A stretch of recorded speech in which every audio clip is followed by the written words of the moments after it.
강림주일입니다. 한 24주간 정도 대림절을 성탄절 앞두고 대림절, 대망절을 맞지요. 그 앞주간까지 성령 강림 주일 후 이렇게 일컬어지면서 계속 주일을 지내게 됩니다. 2장 1절 말씀 다시 한번 같이 보도록 하겠습니다. 오순절 날이 이미 이름에 저희가 다 같이 한 곳에 모였더니 아멘. 그래서 오순절 성령 강림 주일이라 이렇게 읽었는데요.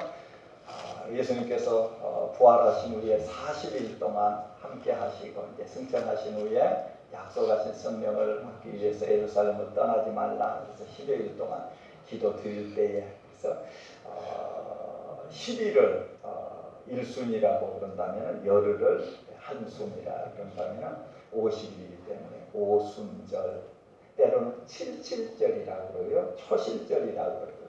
그래서 50일 만에 성령 위로부터 내리시는. 그래서 이 성령이 오심으로 말미암아 놀라운 은혜를 받는.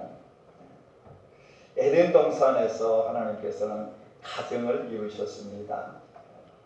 갈보리 산 위에서는 십자가를 세워주셨죠. 하나님께서 우리를 구원하시기 위해 피 흘려 죽으신 그 십자가를 우리가 갈보리 산 생각할 때마다 뿐만 아니라 마가 다락방에서 성령이 임하심으로 말미암아 교회가 세워졌다는 사실. 성령이 오심으로 말미암아 우리가 교회 또 우리 성도들이 몸된 교회를 이루고 있다라는 사실을 깨달으면서 오늘도 성령 하나님께서 우리에게 충만히 임하여 주심을 믿고 하나님 앞에 나아갑니다. 개신교에는 3대 스승이 있다고 일컬었는데요. 성경 신학의 주창자 독일의 마르틴 루터를 일컫고요. 성부 신학의 주창자로 프랑스의 존 칼빈을 일컫습니다. 뿐만 아니라 성령 신학의 주창자는 영국의 존 에슬러를 이야기하는데 또 이분들의 공통점은 유럽의 개혁적인 신학과 실천적인 생활 신앙의 사람들이라는 말씀입니다.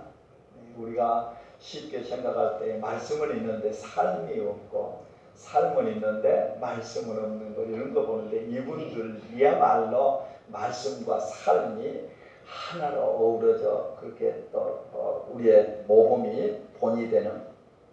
유럽의 교회들과 영국 사회가 부패하고 병들어 멸망으로 치달을 때에 그들은 국가와 사회를 구원하고 무너져가는 교회를 회복시키는 그런 혁명적인 사역을 감당했다라는 말씀입니다. 그래서 이분들이 보여준 신앙의 모범을 통해서 오늘의 개신교가 탄생했다라는 말씀입니다. 어떻게 보면 우리들이 신앙생활을 잘 못해서 오고 오는 세대에 어떻게 일컬어질지 모릅니다만은 영국 사회와 교회를 구원한 존 에슬레가 올더스케이 소그룹 모임에서 마틴 루터가 쓰신 로마서 주석을 낭독하는 소리에 성령의 뜨거운 감동을 체험하게 됩니다. 그래서 다시 한번 회심하게 되죠. 이 체험한 277주년이 되는 기념일이 오늘이기도 합니다. 그는 성령을 체험한 뒤에 옥스퍼드 대학교 교수직과 영국 국교의 교국 목사직을 내려놓습니다. 1791년 3월 2일 하나님의 부르심을 받기까지 그분은 88세를 하나님 사역을 하면서 이 땅에 계셨는데 부패한 영국 사회를 개혁하고 그래서 사회의 개혁가로 성경 말씀을 날마다 묵상하고 실천하는 실천 신학자로 학교를 세우고 운영하는 교육 사업가로 가난을 퇴치하기 위해 공장을 세우고 질병을 몰아내기 위해 병원을 세우고 뿐만 아니라 공동묘지에까지 찾아가서 복음을 선포하는 그런 삶을 사셨던 분입니다. 거기에 비하면은 오늘날 교회를 우리에게 성령이 오심으로 말미암아 교회를 세워주시고 우리를 교회로 삼아 주셨는데 우리들은 어떠한 생활신앙으로 살아가고 있는가를 다시 한번 점검해보는 그런 시간이 될 수 있기를 원합니다. 오늘 보혜사 성령님이 오셨습니다. 이 성령님께서는 진리의 영이라고도 표현하죠. 진리는 참된 것입니다. 뿐만 아니라 성령님께서는 숨겨진 것을 드러낸다고 말씀하십니다. 이런 의미에서 보혜사 성령님이십니다. 진리의 영이신 성령님께서는 예수님을 통해서 하나님께서 우리에게 생명을 주셨다라는 것을 깨닫게 해주시고 가르쳐 주시는 분이셔요. 하나님의 모든 것을 통달하신 그 성령님께서는 우리의 모든 것도 아시고 늘 가르쳐 주시고 깨우쳐 주시고 깨닫게 해주시는 성령 하나님이십니다.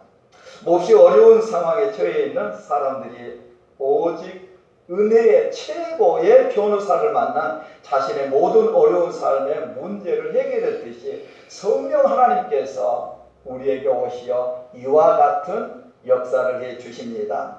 헬라어로 파라크레토스라고 하는데 문자적으로는 도움을 베풀기 위해 곁으로 부르심을 받은 분, 이런 의미가 되겠습니다.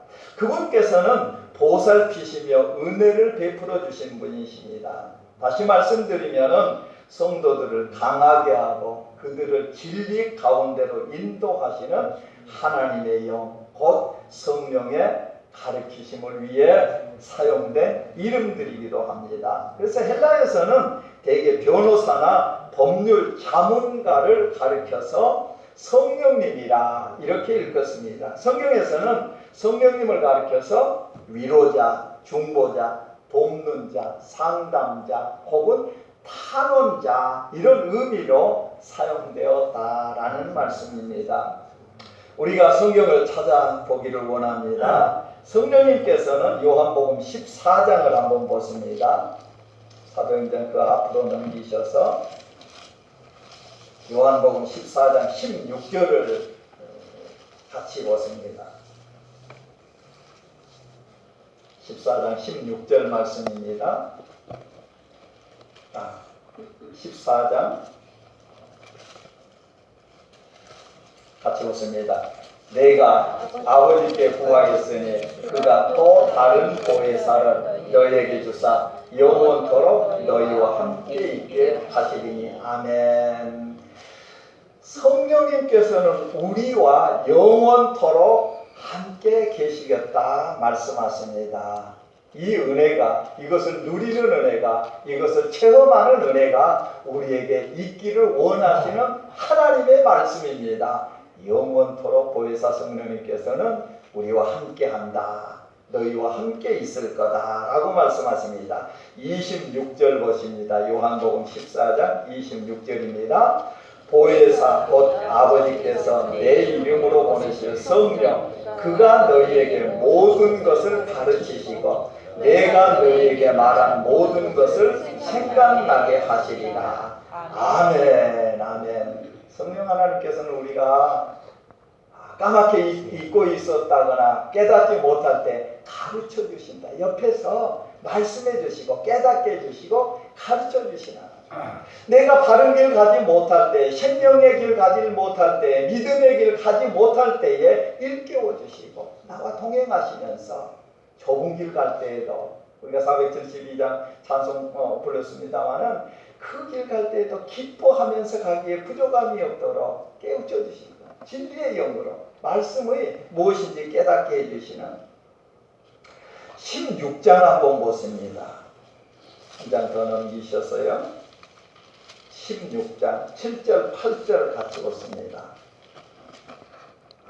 요한복음 16장 7절 8절 같이 보십니다. 그러나 내가 너희에게 실상을 말하노니 내가 떠나가는 것이 너희에게 유익이라. 내가 떠나가지 아니하면 그 의사가 너희에게로 오시지 아니할 것이요 가면 내가 그를 너희에게로 보내리니 그가 와서 죄에 대하여 의에 대하여 심판에 대하여 세상을 절망하시리라. 아멘. 깨닫게 해주시고 가르쳐 주시고 뿐만 아니라 세상에 대해서, 죄에 대해서 예수 그리스도를 믿지 않으면은 죄 사함을 받지 못한다라는 말씀을 깨닫게 해주시고 예수 그리스도로 말미암아 우리가 의로움 받을 수 있다라는 말씀을 깨닫게 해주시고 장차 예수 그리스도가 우리에게 구주로 영접지 않은 자에게는 심판이 있을 거다 깨닫게 해주시고 세상 모든 사람들이 부인할 수 없도록 깨닫게 해주시는 것.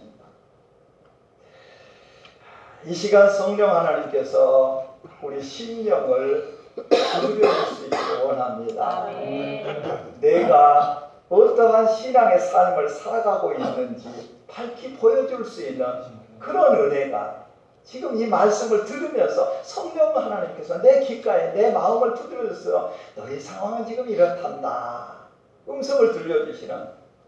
당신은 교회 성도입니까? 아니면 교회 고객입니까? 톰 레이너가 지은 책 제목 이름입니다. 저자가 밝힌 2004년부터 2010년까지 557개 교회를 조사한 자료에 따르면 미국의 10교회 중 9교회는 지금 성장이 멈추고 오히려 줄어가는 그런 상황이 있다고 그럽니다. 또 지역사회의 성장 속도보다 발전한 교회들도 느리다라고 이렇게 평하고 있습니다. 그래서 저자는 교회 멤버십의 참된 의미를 발견하고 삶의 변화를 준비할 것을 강하게 요청을 합니다. 교회의 변화를 추구하는 교회가 지역사회와 온 세상에 어떤 영향을 미칠 수 있는지에 대해서 고민하고 대책을 세울 것을 우리 모든 교회에 주문을 하고 있습니다. 나는 교회의 고객입니까? 성도입니까? 이 단순하면서도 의미심장한 질문을 던지는 저자는 멤버십 비율을 들어서 하는데 이 멤버십 비율을 좋아하고 있죠. 물론 시민단체나 컨트리클럽 이런 멤버가 아닌 것을 우리는 알고 있습니다. 고린도전서 12장 27절에 나온 말씀과 같이 너희는 그리스도의 몸이요 지체의 각 부분이라 이런 면에서 멤버십입니다. 저자는 책을 통해서 당신은 그리스도의 몸의 한 지체이다 라고 말씀하시면서 내가 눈이든지 귀든지 혹은 손이든지 제 역할을 감당하는 성도여야 된다라고 강하게 이야기하고 있습니다. 우리는 성령 하나님께서 우리들에게 이 음성을 주신 줄로 알고 한번 우리들의 교회 생활, 신앙 생활을 점검해 봅니다. 역할을 수행하는 성도로서 당신은 베풀고 섬기며 복음을 전하는 사역에 매진해야 되고 부지런히 성경 공부를 해서 다른 사람들에게 축복이 될 수 있어야 된다라고 저자는 말씀합니다. 그는 또 이렇게 말합니다. 그 책 128쪽에서 132쪽인데 나는 교회 연합에 기여하는 성도가 될 것이다. 나는 어떤 목회자나 사역자나 성도로 완벽하지 않음을 알고 있다. 나 역시도 마찬가지이다. 나는 험담이나 불화를 조장하지 않을 것이다. 나는 내 취향과 욕구에 교회를 맞추려고 하지 않을 것이다. 나는 우리 가족을 교회의 좋은 성도가 되도록 인도할 것이다. 우리 가족은 교회를 위해 함께 기도하고 교회에서 함께 예배드릴 것이다. 그리고 섬길 것이다. 그리스도께서 교회를 위해 목숨을 버리셨으므로 우리도 교회를 더욱 깊이 사랑하도록 도와주실 것을 그리스도께 간구할 것이다. 이렇게 고백을 하고 있습니다. 성령님께서 오늘 이 시간 우리 심령 가운데 충만히 임하여 주시어 나의 연약한 부분이 어떤 건지 가르쳐 주시고 깨닫게 해 주시고 세상에 대해서는 죄에 대하여 의에 대하여 심판에 대하여 하나님께서 성령님께서 강하게 역사해 주실 것을 간절히 소망합니다. 16장 13절 같이 보습니다. 16장 13절 말씀 요한복음 같이 보습니다. 그러하나 진리의 성령이 오시면 그가 너희를 모든 진리 가운데로 인도하시리니 그가 자기로 말하지 않고 오직 듣는 것을 말하시며 장래일을 너희에게 알리시리라. 알려주시기를. 성령님께서는 성도들로 하여금 진리로 인도하시는 역사하심이 있습니다. 그분의 음성 듣기를 사모하시고 귀 기울이시기를 바랍니다. 아멘. 초점을 맞추시기를 바랍니다. 아멘. 내가 어느 길로 가고 있는지, 내 삶이 빈궁하고 곤핍하고 힘들고 어려워도 그것을 무시하지 마시기를 바라요. 그럴 때일수록 하나님의 음성 듣기를 사모하시고 하나님께서 부르시는 그 음성에 반응하시기를 바랍니다. 아멘. 내가 여기 있습니다. 하나님, 나를 긍휼히 여겨주시옵소서. 진리의 길 가기를 원합니다. 의의 길 가기를 원합니다. 복된 길, 생명의 길, 믿음의 길 가기를 원합니다. 성령 하나님께서 인도해 주신다 라고 말씀하십니다. 14절 보십니다. 요한복음 16장 14절 말씀이십니다. 그가 내 영광을 나타내리니 내 것을 가지고 너희에게 알리겠습니다. 아멘. 성령님께서 우리에게 오시면 그리스도를, 예수님을 나를 통해서 영화롭게 하신다. 나를 통해서 나타내신다라는 말씀이에요. 참 우리가 에덴 동산에서 하나님의 형상을 잃어버렸잖아요. 나를 통해서 하나님의 이미지가 나타나지 않는데 내가 예수 그리스도를 믿음으로 말미암아 성령님이 내 안에 임하셔서 하나님의 이미지가 나를 통해서 나타나진다. 예수님이 나를 통해서 세상 사람들에게 나타나지게 하신다라고 말씀하세요. 우리가 이 말씀을 붙들고 예수님의 마음을 품고 나아갔을 때에 우리 얼굴에서 손과 발을 통해서 하나님의 영광의 임재가 많은 사람들에게 비춰질 수 있기를 원합니다. 귀로만 듣던 하나님이 계심을 당신을 보니 정말로 하나님이 계십니다. 예수님이 계십니다. 이런 간증을 할 수 있기에 성령님께서 이렇게 역사하신다라고 말씀하십니다. 하나님께서 특별히 우리들을 진리의 길로 인도하기에, 믿음의 길, 생명길로 인도하기에 부족함이 없는 모두가 될 수 있기를 원합니다. 고려대 환경생태공학부 강병화 교수라는 분이 계시는데요.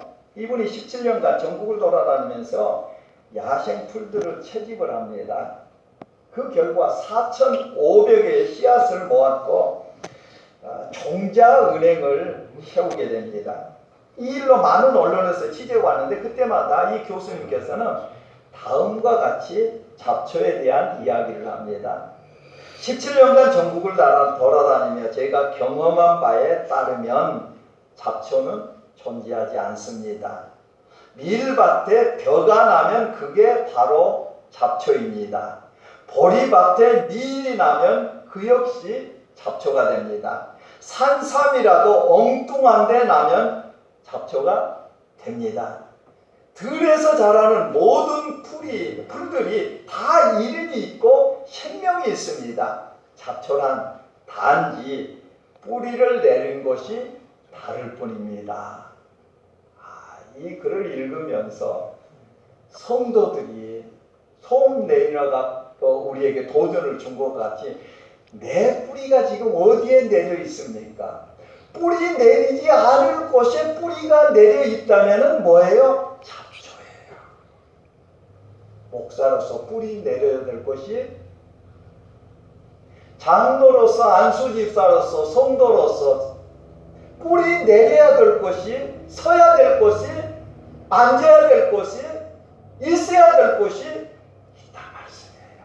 아버지로서, 어머니로서, 자녀로서 뿌리 내려야 될, 마땅히 서 있어야 그 자리가 있는데 그 자리가 바뀌었다면 잡초 인생이 된다라는 말씀이에요.